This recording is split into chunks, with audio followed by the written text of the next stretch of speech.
Jude and verse 1. Jude, the servant of Jesus Christ and brother of James, to them that are sanctified by God the Father and preserved in Jesus Christ and called, mercy unto you and peace and love be multiplied. Beloved, when I gave all diligence to write unto you of the common salvation, it was needful for me to write unto you and exhort you that ye should earnestly contend for the faith which was once delivered unto the saints. For there are certain men crept in unawares, who were before of old ordained to this condemnation, ungodly men, turning the grace of our God into lasciviousness, and denying the only Lord God and our Lord Jesus Christ. I will therefore put you in remembrance, though ye once knew this, how that the Lord, having saved the people out of the land of Egypt, afterward destroyed them that believed not. And the angels which kept not their first estate, but left their own habitation, he hath reserved in everlasting chains under darkness unto the judgment of the great day. Even as Sodom and Gomorrah and the cities about them, in like manner, giving themselves over to fornication and going after strange flesh, are set forth for an example, suffering the vengeance of eternal fire. Likewise also these filthy dreamers defile the flesh, despise dominion, and speak evil of dignities. Yet Michael the archangel, when contending with the devil, he disputed about the body of Moses, durst not bring against him a railing accusation, but said, The Lord rebuke thee. And it's verse 10 and 11 that I want us to consider tonight. But these speak evil of those things which they know not. But what they know naturally as brute beasts, in those things they corrupt themselves. Woe unto them, for they have gone in the way of Cain, and ran greedily after the error of Balaam for reward, and perished in the gainsaying of Kor. Amen. May the Lord bless that reading to our hearts. We've been looking at what Jude has been saying about these false teachers who had crept into the church, and he accuses them of behaving in similar ways to certain people in the past, who were judged, and these false teachers were behaving in similar ways to those people. And the three examples that he gave, we looked at a couple of weeks ago: the unbelieving Israelites, the fallen angels, and Sodom and Gomorrah. And because these false teachers were behaving in a similar way to those people, then this implies that they too are heading fast for judgment. He says that they were characterized by lust, by rebellion, and by arrogance, and we looked at that last week. They weren't afraid to badmouth and say evil things about those who are in authority. In verse 10, he says, But these, as Tom, these false teachers, speak evil of those things which they know not. But what they know naturally as brute beasts, in those things they corrupt themselves. So Jude says that these false teachers abuse everything that they don't understand. They blaspheme all the things that they don't understand. Things that they don't understand, they just talk lightly and flippantly about those things. And we see this happening all around us all of the time. People make crude jokes about moral issues and moral things that they are totally ignorant of, things that they don't really know what they're talking about when they're talking about some of these issues, and yet they joke about them. They make crude jokes and remarks about them. They speak evil, as Jude says, of the things which they know not. And if people only realize the seriousness of some of these issues that they're talking about and mocking and joking about, even religious people who don't accept the gospel, even they will blaspheme things that they are ignorant of. I remember talking a number of years ago to Jehovah's Witnesses, who of course deny the Trinity, and they basically mocked the idea of the Trinity. I remember one in particular scoffing at Jesus' words on the cross, my God, why hast thou forsaken me? kind of mocking the idea that if Jesus was God, who was he speaking to when he addressed, when he spoke and said, my God. Speaking, blaspheming what they're ignorant of, what they don't understand, what they don't even want to accept as true. They blaspheme those things. That was a characteristic of these false teachers, and it is a characteristic even of some religious people even today. Peter says something very similar. If you want to turn back just a couple of pages, 2 Peter chapter 2 and verse 12, Peter says something very similar to what Jude said here. 2 Peter 2 verse 12, it says, but these, as natural brute beasts made to be taken and destroyed, speak evil of the things that they understand not, and shall utterly perish in their own corruption. And that are part of verse 10 of Jude. Jude says that, but what they know naturally as brute beasts, in those things they corrupt themselves. What does that mean? It means that the things that these people do understand are bad and evil things, and things that are going to destroy them. And they're like the animals that Jude tells us here. The animals just follow their instincts, their natural instincts. What comes naturally to them, they just follow that, their urges and their feelings. And Jude says that that's what these people are like. They're just like the animals. They just follow their natural instincts and their feelings and their urges. And of course, because they are sinful beings, those urges and those feelings are sinful. And so these people just follow whatever their heart wants, whatever their natural instincts would tell them. And Jude says that those things are sinful and will destroy them. It's not just a characteristic of the world and those around us. They blaspheme what they don't know, what they're ignorant of, but they also are like the animals, just following their own instincts and their own sinful desires, things that are ultimately going to destroy them. You look at the lifestyle that many people are living, and it's a lifestyle that is just following their lust and their desires, and it's ultimately a lifestyle that's going to destroy them. Jude says that these people are like the brute or the irrational beasts. Animals don't have the powers of reason and intelligence that we humans have.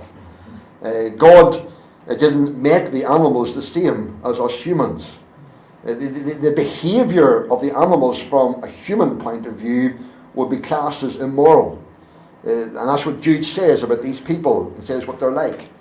Albert Barnes, a commentator, said this: the reference is to the natural instincts, the impulses of appetite and passion and sensual pleasure. The idea of the apostle seems to be that their knowledge was confined to those things. They did not rise above them to the intelligent contemplation of those higher things against which they used only the language of reproach. Isn't that just a perfect description, really, of the majority of people around us tonight? Just never thinking about the ultimate issues of life, and just following what is pleasing to them today, just what their sinful desires would dictate to them. That's just what they follow and what they do. Look at verse 10 again. It says, but these speak evil of those things which they know not, but what they know naturally as brute beasts, in those things they corrupt themselves. Isn't it incredible whenever you speak to some people how ignorant and confused they are about spiritual and heavenly things? And you will find this when you talk to people. It's as if people have the understanding, literally, of a baby whenever it comes to spiritual things. No matter how simple you try to explain the gospel to them, telling them that it's not by our works, that it's not through anything we can do, but it's through what Christ has done for us. No matter how simple you make it for people, they just turn around and say something that just shows that they're still thinking about earning their salvation by their works and so on. It's as if people have the understanding of a baby, or almost as if they're suffering from dementia, that they can't even think and understand even the simple truths of the gospel. But those same people who seem to be so ignorant and seem to have such a limited understanding of spiritual things, those same people are very clear when it comes to following their sinful lusts and desires, living their promiscuous lifestyles and things that will ultimately destroy them. We've all seen on our news at times of somebody that has murdered someone or stabbed someone, and then whenever they're brought before court, they're told that they weren't guilty because of diminished responsibility, that as if their mind wasn't fully there or whatever. But yet those same people were very, very clear when it came to going and getting a knife and stabbing the person or doing whatever. They were clear in their minds about how they could murder someone, and yet were told that they weren't guilty because of the state of their mind. And it was almost incredible. People are so ignorant and just can't understand spiritual and heavenly things and the things of God, and yet their minds are so clear when it comes to their sinful lifestyles and on what how they're living. You think of the days of Noah and the days of Lot. What was the problem in the days of Noah and of Lot? The problem was that they were literally living like animals. That's what Jesus said, that they were eating, drinking, marrying and giving in marriage. Eating, drinking and mating is really all that they were doing. That's all the animals do. Those people and these false teachers here, Jude tells us that they were just looking after the desires of the flesh and the body, keeping themselves alive and mating. That's all the animals do. And tragically, that's all that many people do, or at least that's what they put the greatest emphasis upon in their lives. Just living for their sinful desires, eating, drinking, and mating, and so on. Something that plays into this is what our children are being taught at school. It's drummed into the heads of our children from their no height that we came from the jungle, that we're basically apes. That's what our children are being taught. Is it any wonder when those same children grow up and they then follow lifestyles that are just like the animals, eating, drinking and mating? It's no wonder, because that's what they're being taught, that we came from the animals, that we're basically no better than the animals. Whenever we think of the reality of that, our children being taught these things and then they grow up to just live basically like the animals, whenever we think of the reality of that, Jesus' words in Luke 17, 1-2 are very, very fearful. Because Jesus said there, "It is impossible but that offences will come, but woe unto him through whom they come. It were better for him that a millstone were hanged about his neck, and he cast into the sea, than that he should offend one of these little ones." Those are fearful words when we think of what our children are being taught in school in these days, all of the things that they're being exposed to. Those who are responsible for teaching them those things, and even our very government who are pushing these things and making it possible for these things to happen. Jesus said it would be better if a millstone was hanged tighter in their neck and they were drowned in the sea than that they should be doing those things. This really is fearful stuff. As we look around us at people and how they're living basically like the animals, morally, remember, people were created for a much higher destiny than that. As we look at people and see the lifestyles they're living, just basically living like the animals, never forget they were created for a much higher destiny than that. They were not created as animals. That's not how God made them. They were made distinctly different from the animals. They were created in the image and likeness of God. The purpose of their existence was to glorify God and to enjoy Him forever. That's why God created them. That's why God created them with a soul distinct from the animals, is so that they could live for a much higher and greater purpose than the animals do. Remember that as you see people groveling in the mire morally, and sadly we're seeing it all around us. People were made for something infinitely higher than that.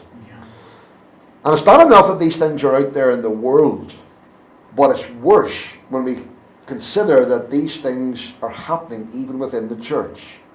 Jude warns us here that there's the danger that these things and even these attitudes can be brought into the church. And sadly, they are in some churches. We have false teachers, just like in Jude's time, who twist the truth, altering the grace of God and just making it an excuse for immorality, denying, as Jude said, that Christ is the only Lord and Master. Jude's warning is that such people, and indeed their followers, should fear the judgment of God, such as came upon the unbelieving Israelites and the fallen angels and the cities of Sodom and Gomorrah, as we looked at a couple of weeks ago.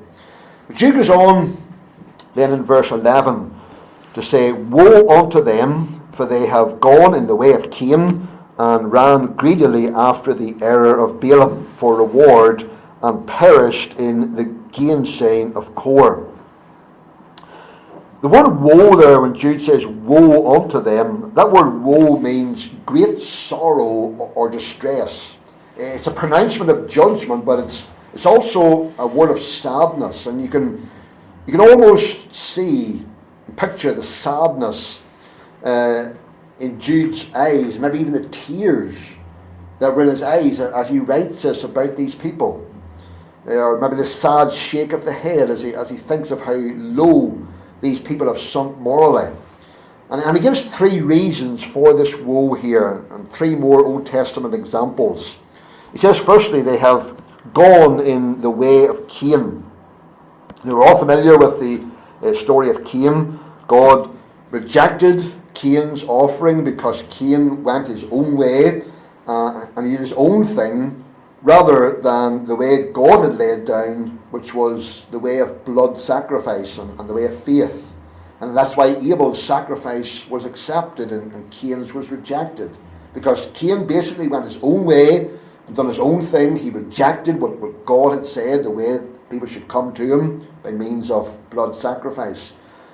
And Cain, if you read his story, even after he was condemned by God to be a fugitive and a wanderer on the earth, Cain refused to humble himself. We were told that he went out and he built a city and called it after himself, and his descendants, even though they were skillful, they lived ungodly lives. And the point that Jude is making here in reference to Cain is that these false teachers, like Cain, are just going their own way and doing their own thing. That's basically what they're doing. They even appear to be spiritual, as Cain did. Cain actually brought an offering to the Lord, the appearance of being spiritual, but in reality, it's an empty, man-made religion. And when you look at false teachers and what they teach and what the lifestyles that they live, you'll find that there's an appearance of being religious, but it's really just empty, man-made religion, as Cain's was. And they're also arrogant, as Cain was, refusing to heed instruction. Remember, God tried to reason with Cain after he refused his sacrifice, but Cain refused to receive and to heed the instruction. And we need to guard against that attitude even in our own lives. Doing as we please, and then being angry and offended whenever someone questions us or shows us from the Word of God what it really says and how we should really be. Such an attitude is rife in our churches, and we need to guard our own hearts against such an attitude. And then the second example that he gives is, in verse 11, is of the error of Balaam. The error of Balaam, and ran greedily after the error of Balaam for reward. story of Balaam is found in Numbers 22 to 24. The Israelites were going through the wilderness there after they came out of Egypt. The king of Moab was afraid of the Israelites, so he called Balaam, who was known as a prophet who had supernatural powers, and he called Balaam to come and to curse the Israelites for him, and he offered him a reward, offered him money if he would come and put a curse on them. God told Balaam not to go, and at first Balaam didn't go. He didn't do what the king of Moab asked. But then whenever the king of Moab offered a greater reward to him to come and curse the Israelites, Balaam went back to God, and God in his anger told him to go.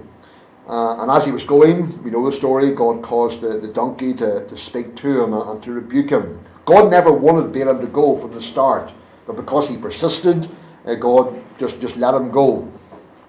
The point that Jude is making here in reference to Balaam is that these false teachers, like Balaam, were motivated by greed. That's what was motivating Balaam. It was greed, the money that he was being offered by the king of Moab.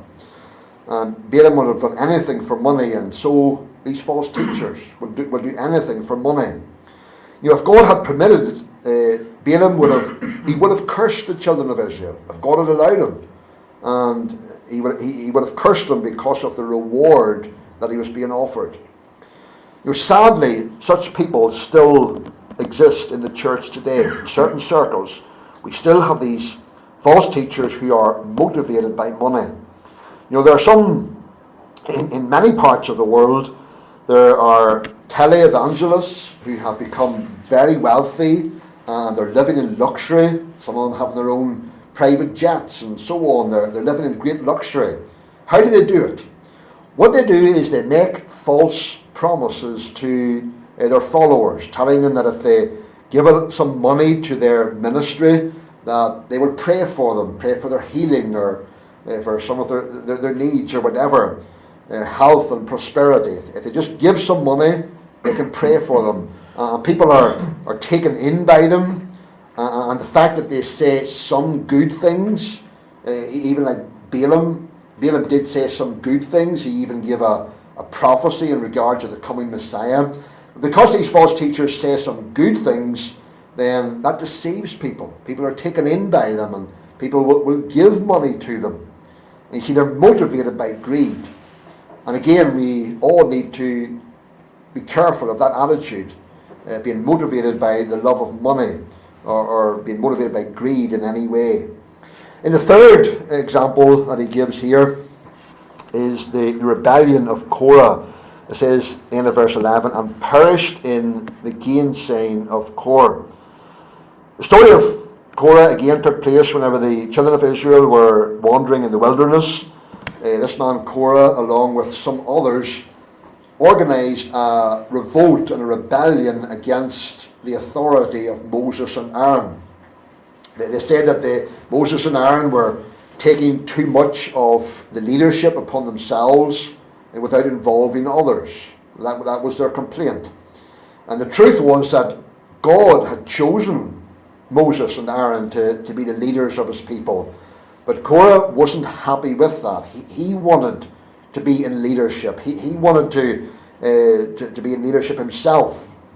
God in the end caused the ground to open up and to swallow up Korah and all those who were following him. And Jude is saying that something similar was happening in his day. The true leaders whom God had chosen were the apostles, the ones who had brought the gospel and the faith once delivered to the saints. But these false teachers had crept in and they were rejecting the authority of the apostles.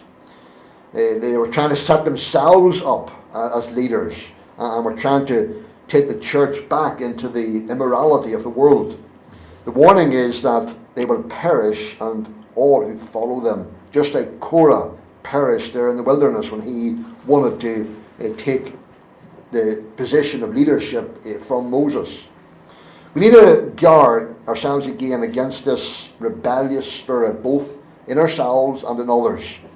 There are many examples throughout church history of people coveting leadership for themselves, not being content with the leadership that God has raised up.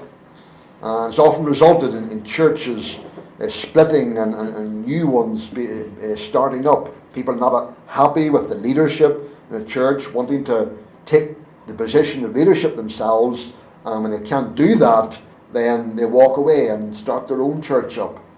Now, it's not that church leaders don't make mistakes and don't need to be rebuked at times. That is true. Even the best of leaders, they can be rebuked at times. But so often the motive of people is a rebellion against and a coveting of leadership. That's how these false teachers were, and that's what we need to guard against, even in our own lives. May God help us to guard ourselves in all of these areas, going our own way like Cain, motivated by material greed like Balaam, or coveting a position and leadership and not wanting to be told what to do. That's really what's behind people wanting leadership. They don't want someone else telling them what to do. They want to be in charge, as it were. We need to guard our hearts against these attitudes. They can so easily creep in. It's easy for us to think that this applies to other people, but we need to look at our own hearts and see if there's any of these attitudes in our own hearts. And may God help us to guard ourselves in all of these areas.